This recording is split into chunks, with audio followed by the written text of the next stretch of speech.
Until recently, most of these children never had participated much in sports, in spite of their latent potential and general interest in sports. But thousands of such semi-sporty young people have shaken off years of indifference or neglect of physical activity, thanks to Sport Unlimited, a 3-year program launched by Sport England in 2008. Sport Unlimited programme, it's primarily a programme that aims to get semi-sporty young people involved in sport activities. Semi-sporty, we mean those young people who perhaps like sport but perhaps for whatever reason aren't doing sport outside of school. It's targeting young people 5 to 19 years of age, and it's primarily funding 10 weeks worth of projects. So it's ideally a 10-week programme to inspire young people around what sport can be, perhaps get rid of some of the misconceptions that young people have about sport, and let them really see what sport can give to them, and then hopefully move on from that 10-week programme into more sustainable forms of participation. Sport Unlimited offers many activities and has generated much interest across England in general and in South Yorkshire in particular.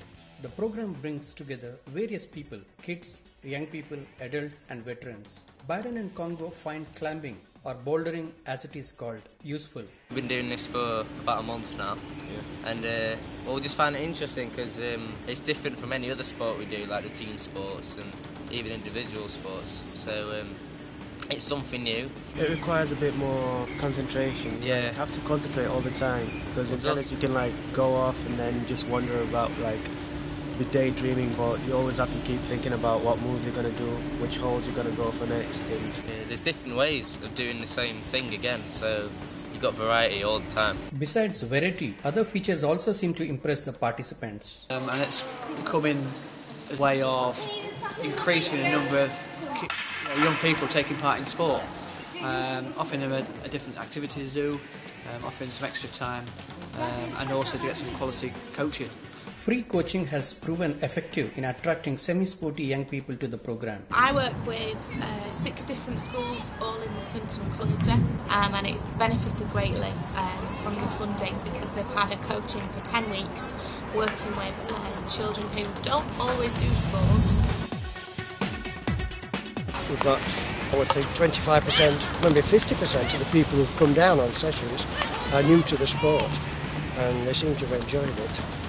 Young people as well as the coaches agree. I do a lot of skills, do a lot of shooting exercises, and she really just helps me progress my skills even further. Do you enjoy doing it? Yes.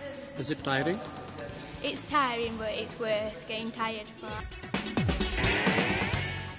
It's great for me as well as the kids, because I enjoy coaching them as well. It's been a big boost for hockey, getting these kids involved.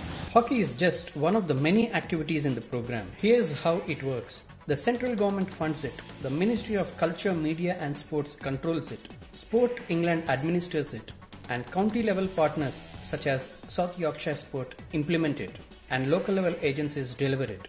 The £36 million funding has already turned 100,000 semi-sporty young people into sports lovers. Their number is set to rise. The rationale for the project probably comes from participation rates among children and young people, and also through the government's initiative around the 5-hour offer, which aspires to give every young person 5 to 19 years of age in the country 5 hours worth of quality PE and school sport every week.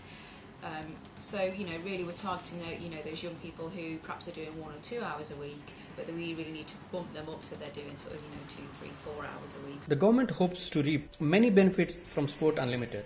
By encouraging physically active lifestyle among young people, it hopes to fight childhood obesity and other health problems among children. 1 in 3 children in Rotherham are obese, and that figure is rising and is set to rise. But obviously programmes like this can help halt or stem the rise in obesity. And I think that's why they're important on the ground as a prevention level. Another preventive target is antisocial behaviour. Some of our sessions were 6 o'clock to 7, so it was twilight sessions, so that's one way of getting people when they're out on the street, rather than being on the street, go accessing the sports sessions. Experts say a bit of psychological insight could help in this regard. They actually want something constructive to do.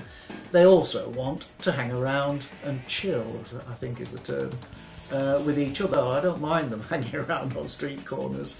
I know some people find that intimidating, but they've got to meet somewhere, and youngsters at a certain stage really do need places to interact with each other without adult supervision. But then, in addition, if they have activities, that is extremely good. Indeed, research and a case study indicate as much. The case study was for the Humber Sports Partnership, which focused on fair play football, because it allowed football sessions to be delivered in particular areas where there was antisocial behaviour. Different clubs were actually set up. Eventually, a tournament was set up, and it provided opportunities for young people to just participate in a game that they wanted to enjoy, but also allow them to the time to be spent away from doing things which were considered negative. To overcome such negative things, a partnership approach has been adopted. We are working with our partners, which includes South Yorkshire Police, includes the youth offending teams in each of the 4 areas of South Yorkshire. You know, it includes the antisocial behaviour, anti-crime, crime reduction partnerships. So we are working with those partners to hopefully get them involved in some of that delivery as well. We've certainly got some degree, I guess, of anecdotal evidence to suggest that young people that are involved in Sport Unlimited are perhaps off the streets and doing something more constructive than if Sport Unlimited funding was not there. There are other lofty goals as well, like, for example, making the most of any possible demand for sports after the London Olympics. Once the Games finishes, and young people are hopefully a lot more inspired to take part in sport, physical activity, active recreation, is the offer there for them? Can they take part in that? So for us, we want to make sure that we're providing an offer in South Yorkshire to these young people, so that we can deal with the number of young people hopefully that will be inspired by 2012, but also that we can deal with the sports that are actually offered. You know, worst thing in the world would be for somebody to see something in 2012 and not be able to take part in it here in South Yorkshire. So we need to make sure that our club systems and our voluntary sector sport partners are sufficiently up to speed, you know, and they're ready to deal with the challenge that 2012 presents. Sport Unlimited is just one of the many programmes that we're doing that sort of are with our contribution towards 2012. I mean, we've just recently published the Sheffield Lighting the Flame for Sport strategy, which is 2009 to 2012, and it's our response as a city of how we're going to maximise the draw of the games and use it to increase participation, coaches and volunteers and such like, you know, in the city. So Sport Unlimited is part of that.